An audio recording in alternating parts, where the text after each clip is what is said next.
மழை வெள்ளத்தால் பாதிக்கப்பட்ட வீடுகளை நேரில் சென்று பார்வையிட்டு நிதி வழங்கிய மாவட்ட கவுன்சிலர் பிரியா குருராஜ் அவர்கள் தூத்துக்குடி மாவட்டம் கோவில்பட்டி சட்டமன்ற தொகுதி கயத்தார் யூனியன் திருமங்கலம்குறிச்சி கிராமத்தில் மழை வெள்ளத்தால் பாதிக்கப்பட்ட வீடுகளை நேரில் சென்று பார்வையிட்டு பாதிக்கப்பட்டவர்களுக்கு ஆறுதல் கூறியதுடன் அரசு மூலம் விரைவில் இதற்கான இழப்பீடு வழங்கப்படும் என்பதை தெரிவித்து பாதிக்கப்பட்டவர்களுக்கு மாவட்ட கவுன்சிலர் பிரியா குருராஜ் தனது சொந்த நிதியை வழங்கினார்.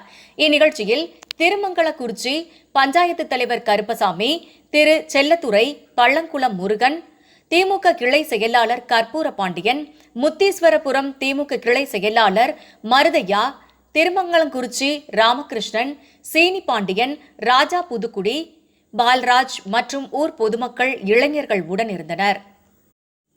செய்தியாளர் கருப்பசாமி.